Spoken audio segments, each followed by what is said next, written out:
तो अब मैं जैसे ही आपको नाम बताऊंगा उनका, जो हमारे आज के गेस्ट हैं, तो आपका जो एक्साइटमेंट लेवल है वो और बढ़ जाएगा। ये बताने से पहले कि गेस्ट कौन है, मैं आपको थोड़ा सा बताता हूँ YouTube के बारे में। YouTube में क्या है कि पूरे वर्ल्ड की अगर बात करी जाए तो करोड़ों चैनल्स हैं जो अलग अलग जॉनर्स में है, अलग अलग कैटेगरीज में है। उसमें से दो बड़ी कैटेगरीज है, मोटिवेशन और एजुकेशन।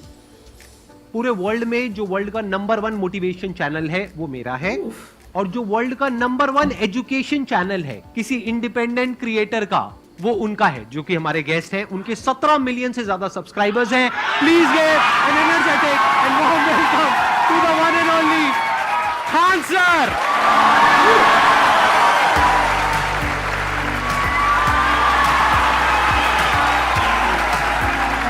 क्या हाल चाल जी, कैसे हैं आप?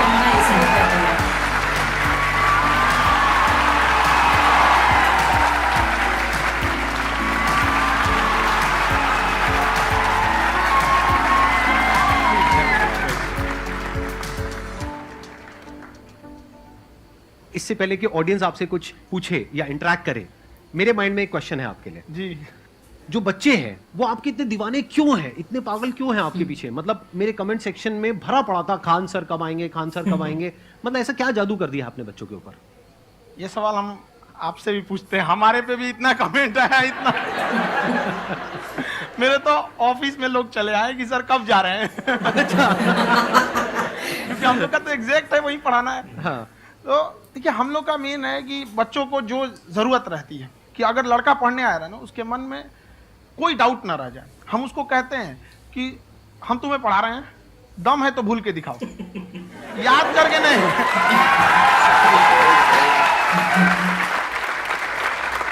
प्लस आप जिस प्राइस पॉइंट पे पढ़ा रहे हैं, आई थिंक वो सबसे कम है, वो बहुत ही कम है।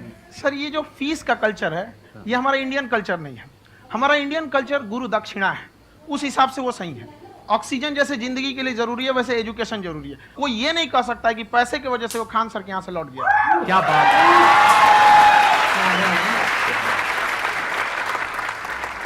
मैंने देखा कि आपका ये जो चैनल है कि ये पिछले 3 साल के अंदर अंदर ही ग्रो किया है। हमको जब चैनल शुरू हुआ तो ये एक दिन में हम 4-5 वीडियो बनाए। एक हमको कुछ आता, आज भी नहीं आता इतना, तो हम देख के कैमरा उमरा तो हम कंफ्यूज हो गए, बाप रे। तो हम एक ही दिन में वीडियो शूट किया, पढ़ाने वाला टॉपिक था हमको। उसके बाद कभी वीडियो नहीं, 6-7 वीडियो एक ही बार शूट कर लिए। और एक जो थे जिनका कैमरा वगैरह था, मेरे पास कैमरे भी नहीं थे उस टाइम, और कैमरा 35,000 का था। तो 6 महीना इसी में लग गया, 35,000 इसी में फंस जाएगा। तो उनके कैमरे से शूट किए, उन्होंने कोई चार्ज लिया। उसके बाद हम छोड़ ही दिए। लॉकडाउन लगा, तब हम कहें आप कैसे पढ़ाएंगे? वो तो 1 दिन 2 दिन करते करते अचानक लंबा हो गया। तब हमको याद आया कि ओहो, मेरा एक चैनल भी है वहाँ पे। तो उस समय उस पर लगभग 30,000 सब्सक्राइबर हो चुके थे। तो जैसे लॉकडाउन लगा तो उस पर पढ़ाना चालू किया, और पता नहीं क्या लोगों को पढ़ाई में इतना इंटरेस्ट आ गया कि आपका स्टाइल ऐसा है थोड़ा सा, आप आई थिंक पढ़ाई के साथ साथ में बीच बीच में आप थोड़ा बहुत छोड़ते रहते हैं ना, मतलब जो एंटरटेनमेंट चलता रहता है। ये बात हम देखिए, जब हम गुलाम थे ना, तो अंग्रेजों ने एक चाल चला था कि भारत को हम फिजिकली गुलाम रखेंगे 100-200 साल, मेंटली 1000 साल कर देंगे। उन्होंने पढ़ाई का मॉडल चेंज कर दिया। उन्होंने ऐसा डिजाइन किया कि टीचर की रिस्पॉन्सिबिलिटी है वो पढ़ा के चला जाए। टीचर की रिस्पॉन्सिबिलिटी यहाँ खत्म नहीं हो जाती। पढ़ाना तो कोई भी पढ़ा सकता है, टीचर की इससे बड़ी रिस्पॉन्सिबिलिटी होती है उसे समझाना। वो समझा कि नहीं समझा। अगर लड़का आपके समझाने के बाद डाउट रह गया तो ये आपकी गलती है। लड़का हमसे पूछता है सर इतनी भीड़ है आपके पास, तो कहे सर डाउट कैसे पूछेंगे? हम कह रहे यार तुम्हारा डाउट बचेगा तब ना पूछेगा तुम डाउट।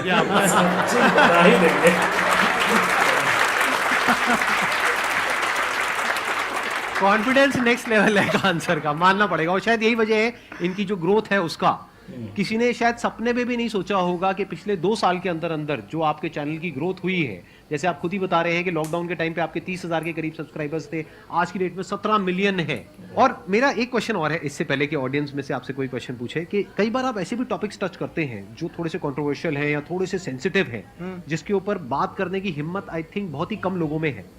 तो आपको कभी ये नहीं लगता है कि कहीं ज्यादा तो नहीं हो रहा है, इसको थोड़ा रोक देते हैं, थोड़ा कम कर देते हैं? क्योंकि कोई लाइन ही नहीं है वैसे तो बोलने को, तो आप कुछ भी बोल दो, कितना भी बोल दो।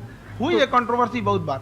एक्चुअली बचपन से हमको फौज में जाना था, और फौज वालों के लिए ये सब मायने नहीं रखता। उसको करना है मतलब करना है, तुम सामने कुछ भी रहो, डजंट मैटर।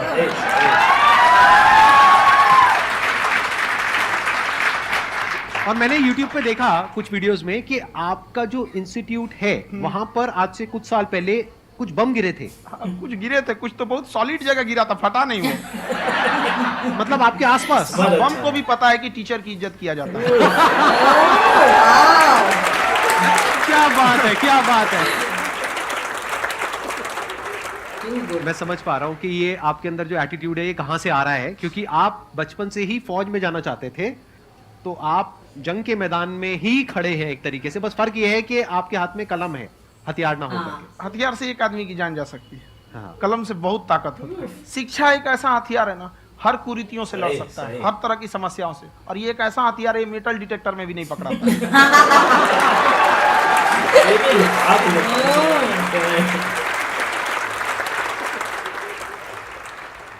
मेरा क्वेश्चन ये है कि अभी प्राइवेट ऑर्गेनाइजेशंस में पीटने का, पनिशमेंट का ये सिस्टम जो है खत्म हो गया है। हम आपके वीडियो में देखे हैं सर कि आप एक बड़ा सा रोल रखे रहते हैं, पुलिस वाला लाठी है वो। पुलिस वाला लाठी है, और स्टेज पे बुला के बच्चों को उसी से धुनाई शुरू कर देते हैं मस्त एकदम से, है ना। तो सर मतलब कि बच्चे मतलब कि डरते नहीं है आपसे, और इस तरीके से कैसे कनेक्टेड हैं आपसे, है ना। और एक और क्वेश्चन सर, यूपीएससी का जो आप अपना बैच स्टार्ट करने वाले हैं, ठीक है, उसके बारे में बताइए सर, क्योंकि मुझे मतलब उस चीज को करना है सर, ठीक है। और संदीप सर को देख लिए, मेरा तो वैसे ही हो जाना है।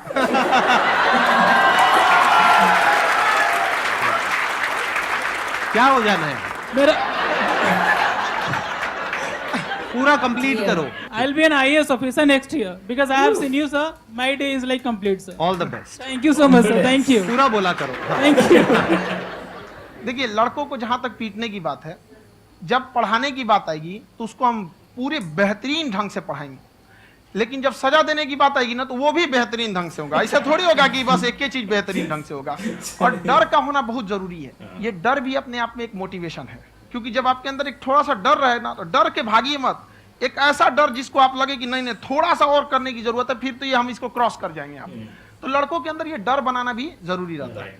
और रही बात यूपीएससी वाले की, जो आपने बोला, बहुत सारे लड़के वेट कर रहे हैं यूपीएससी की, क्योंकि 2-2.5 लाख फीस सारे लोग एफोर्ड नहीं कर सकते। और हमारा वही रहता है, हम तो ज्यादातर हमारे स्टूडेंट देखेंगे तो किसी के रिक्शा वाला, सब्जी वाला, यही लोग, इनको तो 2.5 लाख रुपए इनके पास पूरी संपत्ति नहीं होती है, फीस कहाँ से भरेंगे वहां पे, उसके बाद रहेंगे कहाँ से। तो ऑल ओवर इंडिया से, कश्मीर से कन्याकुमारी तक, गरीब से गरीब भी लड़का उसको पढ़ सकता है। यही कुछ 1000 रुपये मंथली, 12-14 हजार साल का पड़ेगा, खत्म हो जाएगा इतना में।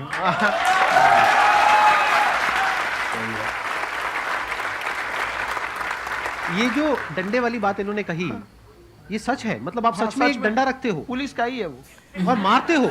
हाँ, कि मतलब अगर कोई लड़की छेड़ता है या ऐसा कोई भी उल्टा नहीं, पुल्टा काम पढ़ाई करता लिखाई है, कुछ भी गलती करेंगे तो पिटाएंगे वो यहाँ पे, कैमरे पे, ऑन कैमरा, जैसा भी रहे, कुछ भी पिटाना तो उनको फिक्स है। एक तो कोई मतलब विधायक जी थे, उनके लड़का को पीट दिए, तो चला दल बल लेके अपना वहां पे। उसने घर पे नहीं बताया था कि सर ने पीटा है, बस बोल दिया कोचिंग में पीटा है। बाद में पता चला हम पीटे हैं, तो उसके पिताजी मेरे सामने और पीटे।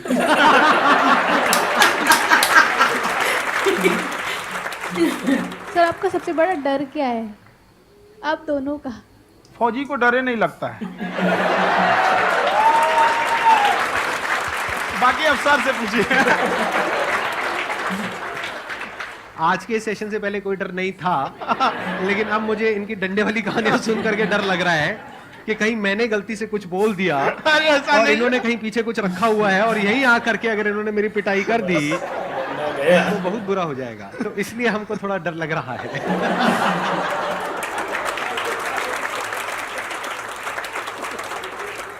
आपकी डेली कितने घंटे क्लासेस होती है? 6-7 घंटे। अभी भी खुद ही करते हो आप? हाँ, हमारे स्टाफ परेशान रहते हैं। हम 1:30-2 बजे सोते हैं, सुबह 6 बजे उठ जाते हैं, परेशान रहते हैं। यार इतना क्यों करते हो, है ना? कभी तो उनको भी साथ साथ लगना पड़ता है ना? उनको साथ साथ लगना पड़ता है। हम जग गए तो कोई सोया थोड़ी रहेगा, परेशान रहते, दिन में सोते ही नहीं है बेचारा, कहीं कहीं जाके सोते रहते हैं। तो हम सिर्फ बांध दिए कि भाई तुम इस समय सो जाना, तुम इधर सो जाना। आपकी शादी हो गई है? नहीं हुई है अभी? मेरी खुशहाली देख के आप आइडिया लगा सकते हैं।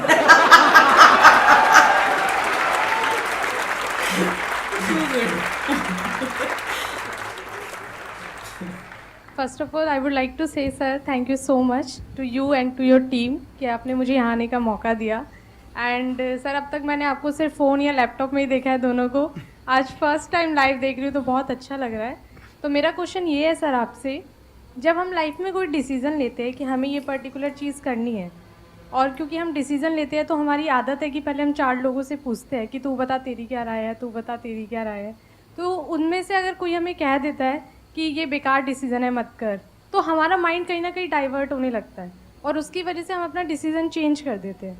तो मेरा क्वेश्चन ये है कि कैसे हम अपने डिसीजन पे स्टिक रहे, कैसे हम जो दूसरे के ओपिनियन है उनको अफेक्ट ना होने दें अपने ऊपर।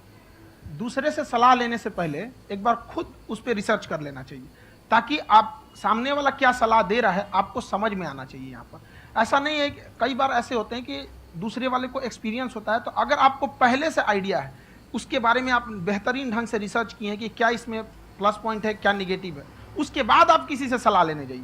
ये नहीं कि मन में आया सीधे बताओ, गड़बड़ा जाएगा। तो वहाँ पर पहले आपको R&D करना पड़ता है, समझ में आया कि नहीं। और जिंदगी हो या गाड़ी, जीतेगा वही जो टाइम पे गियर चेंज कर रहा है।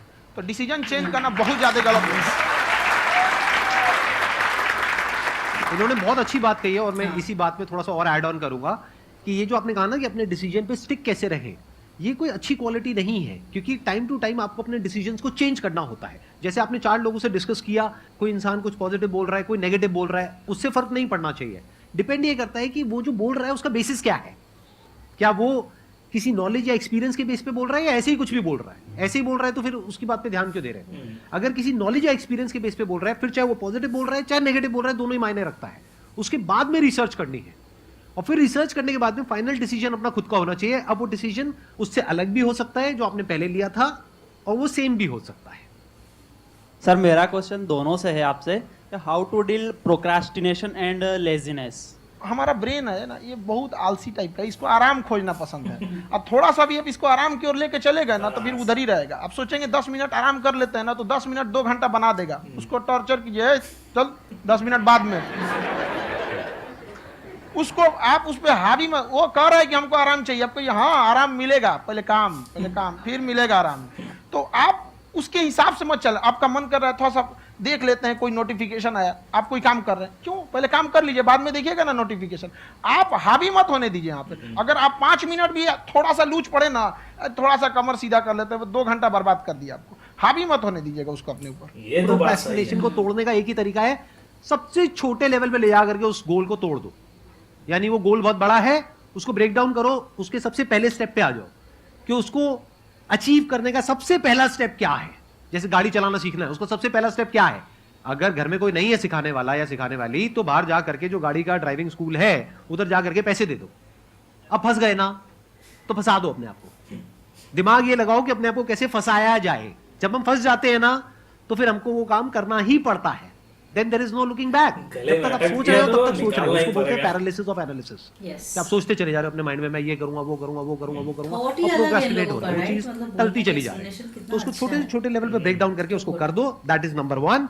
और जैसे ही करना शुरू करते हो, कोशिश करो कि उसको जब तक कि आप सही से नहीं कर लेते हो उसको छोड़ना नहीं है, Yes. तो आपकी लेजीनेस भी खत्म हो जाएगी। कई लोगों को तो हमने देखा है, जो सप्ताह में कुछ भी नहीं करता वो भी संडे को आराम कर रहा है।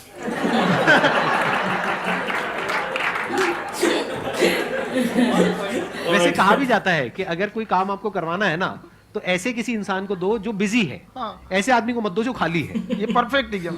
किसी को भी आप देखिएगा जिसको आप कहते हैं कि मतलब थोड़ा ठीक ठाक आप समझते हैं कि नहीं ये बहुत आगे निकल, वो एक काम को खत्म करने के बाद कभी आराम नहीं करेगा। एक काम खत्म हुआ उसको लगेगा हाँ एक खत्म हो गया अब दूसरा करना चाहिए। और वही जिसको देखिएगा एक खत्म हो गया और आराम करना चाहिए, कभी नहीं, लाइफ में आखिरी सांस तक। सर यहाँ पे सब हिंदी में पूछते हैं, इंग्लिश में पूछते हैं, मैं भोजपुरी में पूछूं? जौन भाषा ठीक लगे तोने में पूछ लो।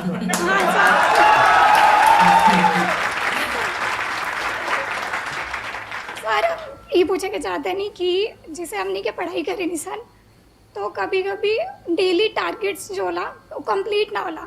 अगर टारगेट्स कंप्लीट भी होला तो फिर ऐसा इरिटेशन या फिर वो एंजाइटी या फिर कि और करना है या फिर अभी नहीं हुआ, वो चीज़ हमेशा रहेला। तो वो कम कैसे करल जाए? देखिए टारगेट्स को ना हम लोग को एक अपने हिसाब से पहले फिट करना चाहिए।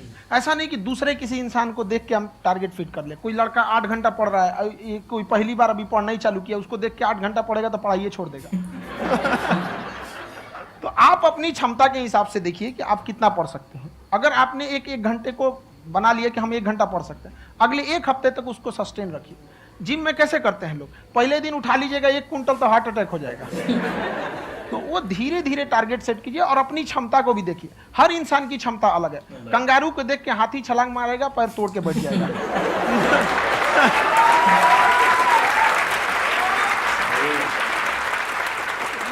अब संदीप सर का मोटिवेशन देख के इसका मतलब क्या कि ट्रेन के आगे खड़ा हो जाएंगे, ढकेल देंगे तुमको। हालांकि ऐसा कर देते हैं, लेकिन ऐसा करिएगा लोग नहीं, क्षमता पता होना चाहिए। आपके अंदर एंजाइटी हो रही है कि मैंने कर तो लिया है।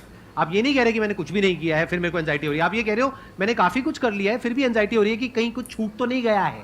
तो बेसिकली आपको ये देखना है कि अगर आपके अंदर ये एंजाइटी हो रही है, that means you are a very good student. आप एक अच्छे स्टूडेंट हो। क्यों? क्योंकि बहुत सारे स्टूडेंट्स तो ऐसे हैं उनको पढ़ने के नाम से एंजाइटी होती है। तो आपको एंजाइटी हो रही है कि मैंने पढ़ लिया। दिन में मानो 8 घंटे का आपने टारगेट सेट किया और 6 घंटे पढ़ लिया, या मान लो 8 घंटे भी पढ़ लिया, फिर भी एंजाइटी हो रही है कि मैंने 10 घंटे नहीं पढ़ा। तो ये तो अच्छी क्वालिटी है ना, ये तो एक ब्रिलियंट स्टूडेंट की क्वालिटी है। क्योंकि एंजाइटी उसी को होती है जो केयर करता है, जिसको परवाह है, उसी की तो एंजाइटी होती है। जैसे माँ को अपने बच्चे की, जैसे एक माँ को अपने बच्चे को लेकर के एंजाइटी होती है। हंस लो मजाक उड़ा लो मेरा। कोई बात नहीं, एडिट कर देंगे इसको हम।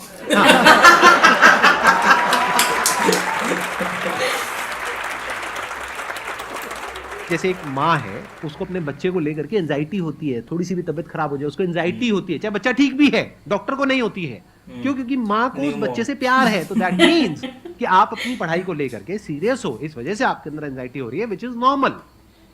जहां पर प्यार मोहब्बत होती है वहां पर थोड़ी बहुत एंजाइटी तो होती ही है ना। समझ रहे हो ना मैं क्या कहना चाह रहा हूं? आप लोग समझ रहे हो ना मैं कहां जा रहा हूं? जब वो किसी और से बात करती है तो एंजाइटी होती है ना।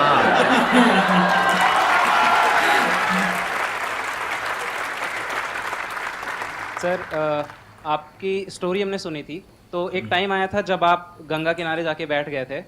उस समय आपको कुछ समझ नहीं आ रहा था, तो उस समय मतलब आपने ये डिसीजन कैसे लिया कि अब आगे नहीं, यहाँ से वापस जाना है? रास्ता ही नहीं था। घर जाने के लिए एटलीस्ट 90 रुपए चाहिए थे, जेब में 40 रुपए थे। कैसे घर जाते? और हम गंगा के किनारे चुपचाप बैठे बैठे हम कहें कि अब बहुत टेंशन हो गया, अब घर जाना चाहिए। रूम पे, तो किराए के रूम पे ही आदमी सारे लोग रहते। गए वहां पे तो रूम लॉक हो गया था। तुम खटखटाए तो ऊपर से गुस्सा से बोले जो ऑनर थे, क्या टाइम हो गया है? तुम कहीं 9-10 बज रहा होगा। घड़ी देखिए तो 2 बज रहा था रात का, 2-2:30 बज गया था वहाँ। टेंशन में आप तो होता है, कई बार ऐसा समय आएगा कि लगेगा जैसे अब कुछ नहीं हो सकता है। तो इससे घबराना नहीं है। कभी कभी गुच्छे की आखिरी चाबी भी ताला खोल देती है। जो बातें आपने बताई कि घर में प्रॉब्लम्स ये तो बहुत लोगों ने फेस करी वहां पर। आप अकेले नहीं है, बहुत लोगों ने ये प्रॉब्लम्स फेस करी, बहुत तरह की प्रॉब्लम्स देखी, बहुत तरह की स्ट्रगल्स देखी, लेकिन वो सब इतने कामयाब नहीं हो पाए जितने कि आप हुए। तो आपके अंदर ऐसा कुछ ना कुछ है जो औरों के अंदर नहीं है। तो वो मैं जानना चाह रहा हूं कि वो ऐसा क्या था जहां से कि आपका दिमाग यहां तक सोच पा रहा है कि मैं पूरे इंडिया में इतने बड़े लेवल का चेंज लेकर के आ सकता हूं, एजुकेशन फील्ड में रेवोल्यूशन लेकर के आ सकता हूं। ये सोचना ही बहुत लोगों के बस का नहीं है। मेरी एक खुद की थिंकिंग, अगर हमको कोई 100 रुपए किसी काम के लिए दिया, हम सबसे यही करते हैं, तो हम कोशिश करते हैं उसे 200 का रिटर्न दे।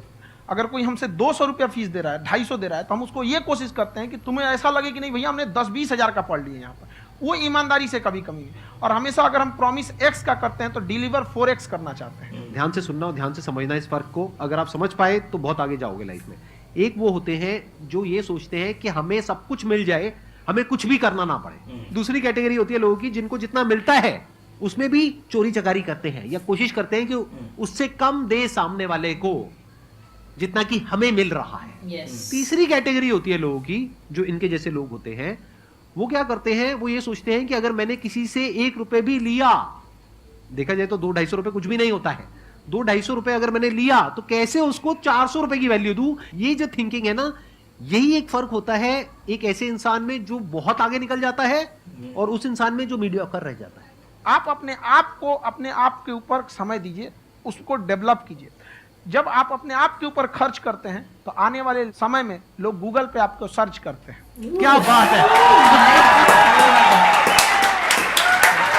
सर, ये आपने अभी बनाया है या ये कोई पुराना आपका वो है? बनते रहता है, फ्लो में बन जाता है। आपके अंदर ना सर एक कवि छुपा हुआ है कहीं ना कहीं जो बाहर आना चाहता है। कभी ना कभी आपने सोचा होगा कुछ? कभी कभी देखिए, एक चीज है, संगत का बहुत अच्छा असर पड़ता है। ये चीज को हमेशा, संगति का मतलब लोग हल्के में ले लेते हैं। संगति का मतलब होता है संग संग गति। तो अच्छे लोग के साथ रहेंगे तो संग संग अच्छी गति होती जाएगी, खराब में रहेंगे तो ये भी होता है। बट अपने आप को थोड़ा सोचना चाहिए कि हम केवल जी के मर जाएं इसके लिए नहीं आए हैं। लोग कहते हैं कि सर नाम क्यों नहीं बताते अपना। हमारी एक ही सोच है कि जाने के बाद इस दुनिया से हमको मतलब एक चीज देना चाहते हैं स्टूडेंट्स को, कि वो याद करें कि इस पैसे की भाग दौड़ की दुनिया में हर कोई दोनों हाथ से लूटने में लगा है, खाली हाथ जाने के लिए ये सबको लगा है। तो हर कोई को ये सोचना चाहिए कि था कोई इंसान जो इतने कम फीस में इतनी शिक्षा जो महंगी थी, जो कमाने का रास्ता था, उसको भी एकदम कंपटीशन इतना कर दिया कि अब लोगों को अपनी फीस बढ़ाने में डर लगता है कि अरे यार, लड़का कमेंट करता है कि खान सर इतना ले रहे हैं आप, बहुत बड़ा टीचर हो गए।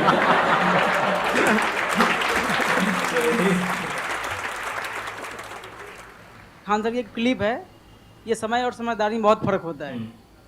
अगर समय रहते समझदारी आ गई तो इंसान कामयाब हो गया, लेकिन अगर समय चला गया फिर समझदारी आई फिर तो बेकार है। तो सर मतलब कुछ आपको ऐसी चीज़ लाना चाहिए जो मतलब बच्चों जो तैयार हो रहे हैं उनको ये चीज़ें मतलब एंड टाइम पे दिखे। समझ रहे हैं मेरी बात? नहीं समझ?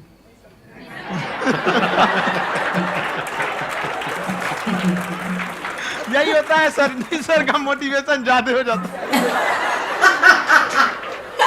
ज्यादा हो जाता है। जब आप स्ट्रगलिंग फेज में है तो कम से कम चीजों को अपने ऊपर खर्च कीजिए, ज्यादा से ज्यादा सीखने में खर्च कीजिए। अगर आपको राजा बनने का शौक है तो गुलाम की तरह मेहनत करना सीखिए, तब राजा बनेंगे।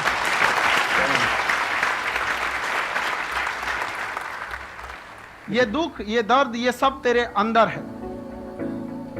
तू अपने बनाए इस पिजड़े से बाहर निकल के देख, तू अपने आप में एक सिकंदर है। क्या बात, क्या बात।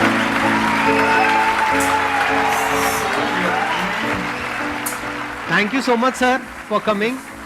बहुत मजा आया मेरे को आपके साथ में इंटरेक्ट करके। आई एम श्योर आप लोगों को भी बहुत मजा आया होगा।